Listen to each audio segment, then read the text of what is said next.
On est censé connaître les moindres boulons, les moindres équipements, mais pourtant, quand on arrive ici, ce qui frappe, c'est l'impression de liberté. On peut vraiment... On va bien écouter le discours de Thomas. Thomas qui est un menteur. On est censé connaître les moindres boulons, les moindres équipements, mais pourtant, quand on arrive ici, ce qui frappe, c'est l'impression de liberté. On peut vraiment... On est censé connaître les moindres boulons, les moindres trucs, etc. N'importe quoi. Puisqu'il te dit à d'autres moments que de toute façon, il y a toujours la salle de contrôle sur Terre qui a tout référencé et tout. Donc dès qu'ils ont besoin dès qu'ils ont une question à se poser, qu'ils cherchent un truc, ils demandent au centre de contrôle. Donc non, il n'est pas obligé de connaître toute la station sur le bout des doigts, etc. Donc là, il se contredit. Mais en même temps, effectivement, il serait censé la connaître partout sur le bout des doigts. Mais alors, il ne devrait pas te dire que c'est le centre de contrôle qui leur fournit toutes les informations et puis que eux, ils sont juste là pour être les mains et les yeux du centre de contrôle. Pourquoi autant de contradictions dans leur discours? Et c'est pas moi qui l'interprète comme ça. À un moment donné, il te dit noir et le lendemain ou 15 jours après, t'en as un autre ou le même qui te dit blanc. Donc c'est pas moi qui ai une vue de l'esprit et qui interprète ça comme une contradiction. Non, ils se contredisent, vraiment.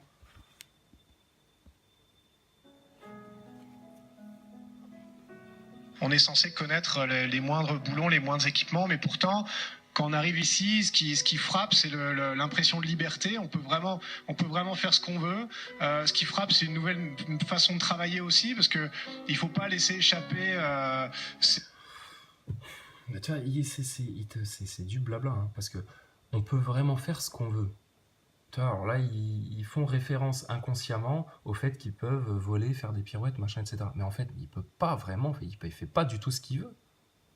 Il est censé avoir des journées planifiées à la minute près en disant de telle heure à telle heure, tu as quartier libre, imaginons, de telle heure à telle heure, tu vas faire telle expérience, de telle heure à telle heure, il y aura telle maintenance à faire, de telle heure à telle heure, il faudra que tu te laves, de telle heure à telle heure, il faudra que tu dormes, de telle heure à telle heure, il faudra que tu fasses ton entraînement de sport pour que quand tu arrives, tes jambes, elles soient pas toutes maigres. Donc non, ils font pas ce qu'ils veulent, c'est pas la liberté, c'est pas... Arrête, mais tu vois, ils te parlent d'une chose qui n'est pas censée exister.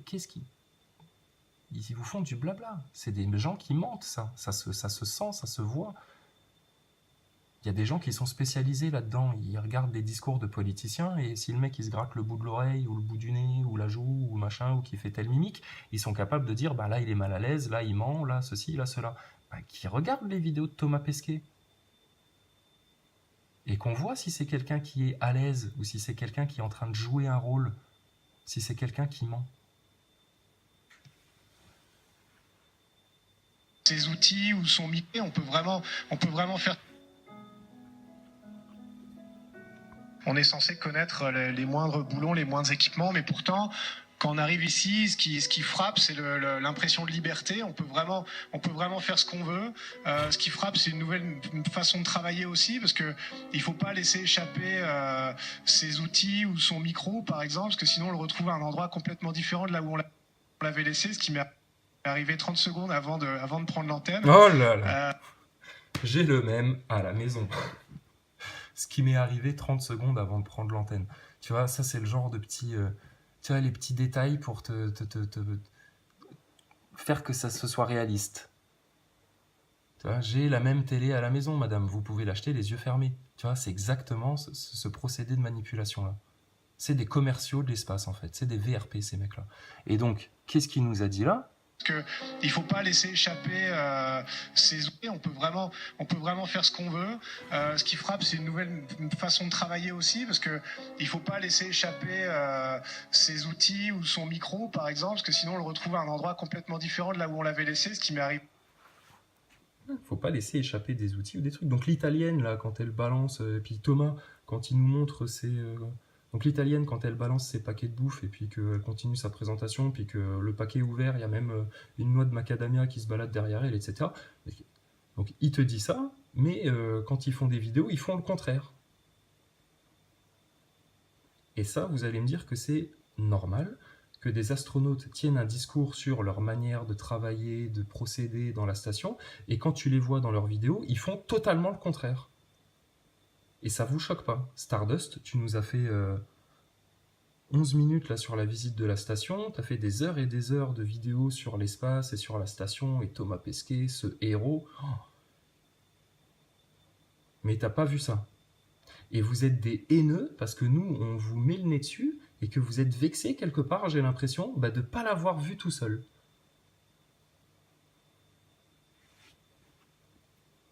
Et que vous vous sentez con d'avoir passé des heures et des heures et des heures et des heures sur cette supercherie et puis de jamais avoir vu le poteau rose. Parce que tout ceci est fake, totalement fake. Macron, tu veux des fake news? Ben vas-y, va fourrer ton nez dans l'ISS là. Là, tu vas en trouver des fake news et puis tu vas lâcher la grappe aux gens qui cherchent la vérité et puis qui s'informent et puis qui émettent des théories et puis qui échangent des discours et des arguments et des idées sur Internet. Parce qu'en fait, avec ton histoire de fake news, trou du cul de Macron, la seule chose que tu cherches à faire, c'est à museler tout le monde sur Internet et que tout le monde rentre dans le rang et puis qu'il n'y ait plus de dissidents casse-couilles qui viennent dire que le système, il est mauvais. Voilà, comme ça, vous contrôlez, et puis tout le monde ferme sa gueule, tout le monde est Charlie, et puis machin. Donc là, Thomas, il nous redit, hein, alors qu'il disait... c'est contradictoire avec tout ce qu'on a vu.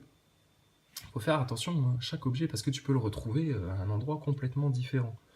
Bah ouais, mais Thomas, quand tu faisais avec ton petit chapeau de Noël, là, tout seul, que tu cherchais tes potes derrière toi, et puis qu'en fait, tu balançais tes boîtes de conserve devant, comme si ton copain, il était devant pour les réceptionner, ou alors t'as fait semblant qu'il y avait personne derrière la caméra, et puis bah là c'est déjà un peu malhonnête de ta part, pourquoi tu fais ça? Tu nous parles juste de tes boîtes de conserve de Noël, t'as pas besoin de feinter. Ou alors il y avait personne derrière la caméra, t'étais tout seul dans la station, hein, parce qu'on peut voir que dans la station, des fois les mecs ils doivent tous être dehors, je sais pas, ils vont faire un tour en scooter de l'espace, tu vois, ils vont se balader un petit peu, puis il y avait personne là, on a vu personne dans la station hein, pendant toute la visite. C'est quand même étonnant. Et donc Thomas, toi tu nous dis ça, et puis tu balances tes boîtes de conserve de Noël à droite à gauche, et puis advienne que pourra. Puis si quand t'as fini ta vidéo, parce qu'apparemment t'as fait 3-4 prises, parce qu'il y a des cuts, si tu les retrouves plus, euh, c'est pas grave. T'appelles le centre de contrôle, tu lui dis j'ai perdu la boîte de conserve A934 10BX125K, et puis ils vont dire ouais bah là elle est en train de se balader à l'endroit là, comme ci, comme ça, mais la prochaine fois quand même Thomas, fais un petit peu plus gaffe à tes affaires. Et on ne doit pas avoir le sentiment du tout qu'on se fout de notre gueule. Et on doit baisser la tête quand des globeux nous disent vous êtes des ignares, vous comprenez rien, vous bitez rien en science, et c'est même pas la peine de parler avec vous, et puis j'espère que vos enfants ils vont tous mourir, et puis que vous serez tous stériles, et puis que. Enfin, les pires méchancetés du monde. Et puis on doit rien dire. Et puis Stardust, excuse-moi, je te respecte, je respecte ton travail, t'as passé du temps, t'es un passionné, il n'y a pas de souci, mais je devrais pas me permettre de dire ça pour pas te vexer. Je cherche pas à te vexer, je cherche pas à te faire du mal. Et puis si ce jeu de rôle-là te passionne, même si ça n'existe pas, t'as le droit de t'y intéresser, et puis voilà. Mais arrêtez de prendre ça pour une réalité. L'histoire de la courbure qu'on a vue tout à l'heure dans la cupola à 360 degrés, tu vois une grosse courbure de la Terre, à 400 km d'altitude, c'est une vision normale, et puis il n'y a pas de... Il n'y a pas de trucage dans ces images-là. Mais arrêtez voir, non, c'est de la connerie ça. Plutôt que de faire l'effort d'essayer de comprendre le pourquoi du comment. 30 secondes avant de prendre l'antenne, parce qu'il ne faut pas laisser échapper ses outils ou son micro, par exemple, parce que sinon on le retrouve à un endroit complètement différent de là où on l'avait laissé, ce qui m'est arrivé 30 secondes avant de prendre l'antenne. Mais au final, je trouve ça très très pratique. C'est vraiment une nouvelle manière de travailler, mais qui est tellement plus confortable que sur Terre. Et puis voilà, on s'adapte doucement à la vie ici sur l'ISS. C'est immense, c'est plein d'équipements, il y en a absolument partout, donc il faut vraiment s'orienter, ça prend un peu de temps. En fait, bizarrement, c'est extra. En fait, c'est un mec qui est mal à l'aise qui fait ça. C'est un mec qui raconte des bobards. C'est immense, c'est plein d'équipements, il y en a absolument partout, donc il faut vraiment s'orienter, ça prend un peu de temps. En fait, bizarrement, c'est extrêmement bien rangé. On n'a pas l'impression comme ça, parce que c'est extrêmement bien rangé, on n'a pas l'impression comme ça. Mais putain, qu'est-ce que tu dis? Putain, regarde tes rouleaux de câbles partout, bordel, c'est extrêmement bien rangé, ça. Mais arrêtez votre délire, c'est extrêmement bien rangé, les bouteilles de ketchup qui sont sur votre table modulable toutes les 5 minutes. Et pas rangées dans une boîte. Vos petites cuillères qui traînent à droite à gauche, vos ciseaux pointus collés sur des murs à des endroits improbables. C'est bien rangé, le petit objet qui tombe de ta poche quand tu nous présentes tes boîtes de conserve pour le repas de Noël. Quand tu te barres là, t'as un petit truc qui tombe de ta poche, on l'entend tous tomber, hein. Mais toi, tu fais comme si de rien n'était, tu continues ton chemin, puis tu viendras le ramasser plus tard. Mais arrêtez de raconter ça. C'est dissonant totalement. C'est vrai que ça fait fouillis de câbles ou d'équipements au mur, qu'il y a des ordinateurs partout, mais la perceuse qui est là, celle-ci par contre, ils s'en servent tous les jours. Ils font quoi avec leur perceuse? Qu'est-ce que tu fais avec une perceuse dans la station spatiale? Tu t'installes des mâts? Non, bah ça c'est fixe, c'est toujours là depuis toujours. Qu'est-ce que tu fais avec une perceuse? Et pourquoi elle n'est pas dans une boîte? Parce que ça, c'est un truc lourd. T'imagines si ça, maintenant, ça se décroche et puis que ça se balade dans la station? Il y a un mec qui se prend la perceuse là dans la gueule. Puis après, il faudra nettoyer le sang aussi. Hein, vu que vous faites pas le ménage, ben là, vous serez un petit peu obligé de le faire avec vos lingettes pour bébé.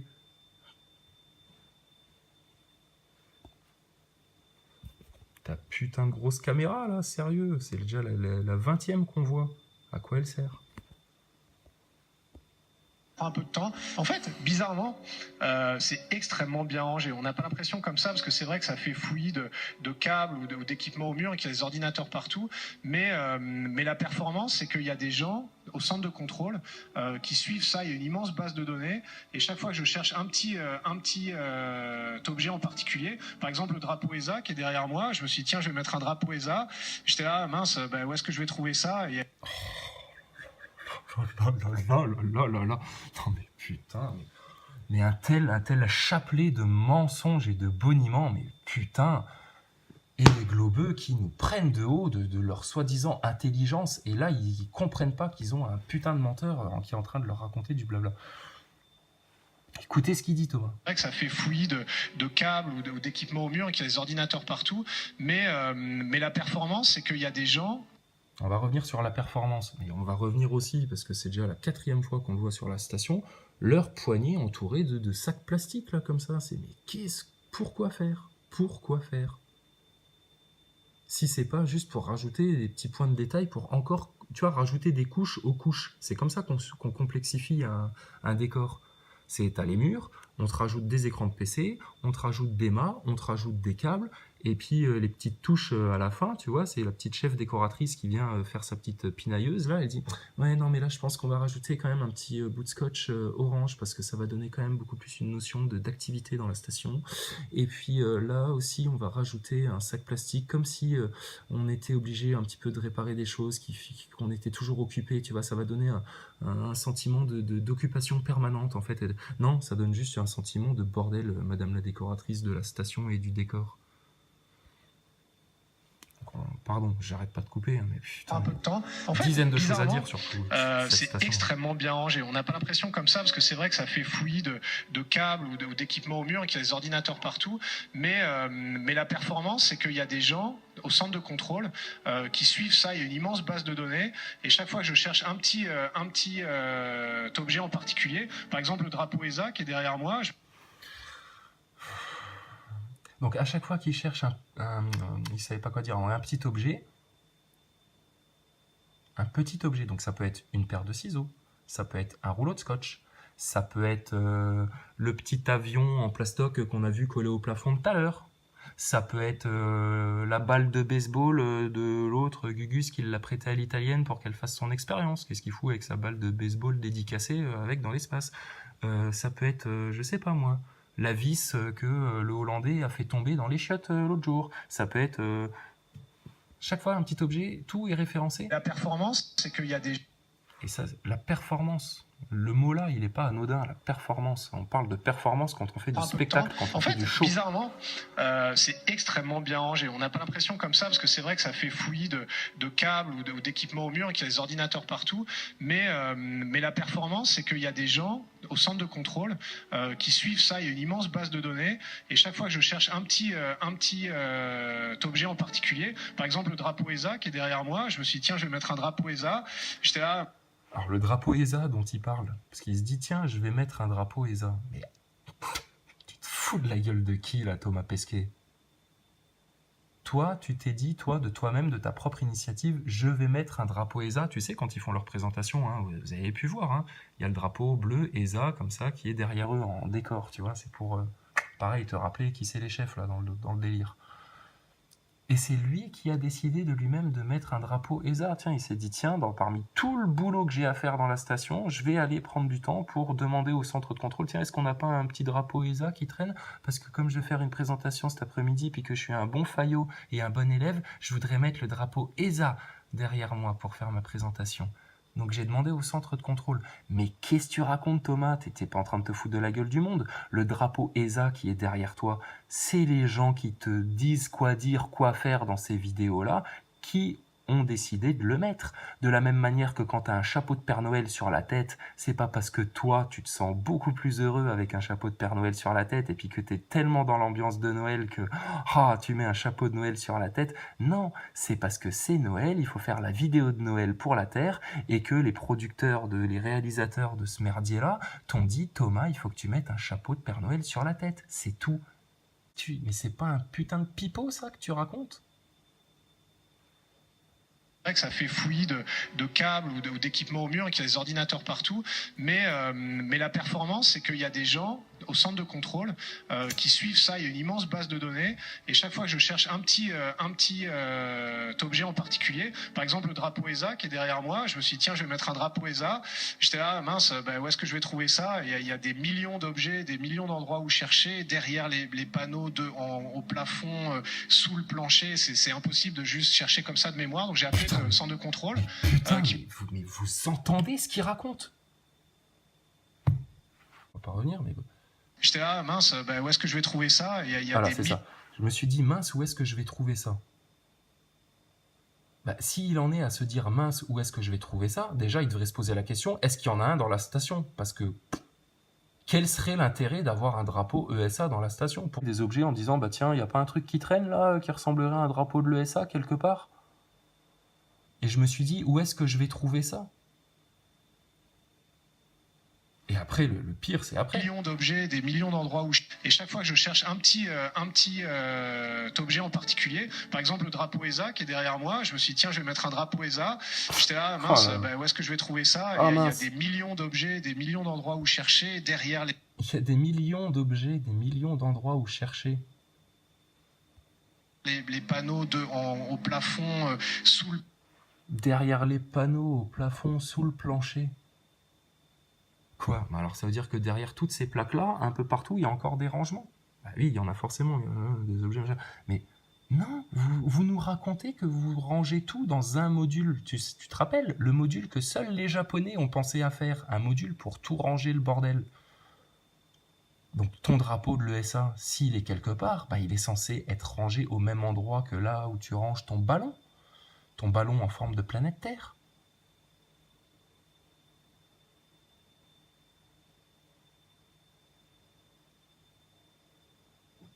Donc arrête de raconter qu'il y a des millions d'endroits où chercher, parce que putain, alors à ce moment-là, vous êtes vraiment des putains de tout gros cons. Parce qu'il n'y a pas un endroit où vous rangez le matériel tout à l'heure, je sais pas, Stardust il nous disait qu'il y avait un endroit où il rangeait tous les panneaux solaires, déjà tu sais que ton drapeau ESA, c'est pas à l'endroit là qu'il faut que tu le cherches, parce que là c'est l'endroit où on range les panneaux solaires, les moteurs de rechange, etc. Tu sais aussi que c'est pas dans la cuisine, puisque là c'est l'endroit où vous entreposez allègrement vos bouteilles de ketchup, de miel, vos petites cuillères qui volent aux quatre vents, et puis voilà. Tu sais aussi que c'est pas à l'endroit où il y a un mur rempli avec des zooms d'appareils photo. C'est complètement déconnant leur discours. Complètement. derrière moi. Je me suis dit, tiens, je vais mettre un drapeau ESA. J'étais là, mince, où est-ce que je vais trouver ça? Il y a des millions d'objets, des millions d'endroits où chercher, derrière les panneaux au plafond, sous le plancher. C'est impossible de juste chercher comme ça de mémoire. Donc j'ai appelé le centre de contrôle. Putain, c'est impossible de chercher juste comme ça de mémoire. Mais je croyais que tu connaissais toute la station jusqu'au moindre boulon, connard. Ça fait même pas... Il y a 1 minute, tu disais ça. Non, tu te contredis pas. Non, pas du tout. Et puis, je pense à ça de nouveau, parce que je vois une espèce de grosse masse noire comme ça, là, sur le côté. Le déguisement de singe qu'ils ont ramené dans la station. Je veux dire, à un moment donné, les mecs, ils déchargent quand même les fusées containers, là, les navettes qu'on leur envoie. Et puis, ils ont une checklist. Donc le mec, à un moment donné, quand il a trouvé un grand sac avec un gros truc de déguisement de singe là, pour Halloween, déjà, ils se sont pas dit, bah franchement, à la place du déguisement, j'aurais préféré qu'ils nous envoient des fruits frais. Alors, tu vois, quelle connerie. Tu préfères avoir un déguisement de singe pour faire 30 secondes le con dans ta station, et puis crever de chaud, et puis transpirer comme un goré, et puis avoir aucun moyen de prendre une douche juste après, mais te laver à la lingette? Ah ouais, bien sûr, un astronaute ferait ça. Ça vous paraît logique? Ou tu préfères recevoir un sac avec des pommes, pour que tout le monde ait une pomme pour une fois, et pas juste 3 pommes pour 5 personnes, comme il nous le racontait dans une autre vidéo. Ben, personnellement, et je pense que Stardust, tu choisirais la même chose, tu choisis les fruits frais, ou tu choisis des trucs un peu plus utiles. Donc vous sentez qu'on se fout de votre gueule avec cette station ISS là? Et que tout ça est fait dans un studio, c'est scénarisé, on vous vend une série télé? Et que vous prenez ça au premier degré et puis vous en faites la passion de votre vie?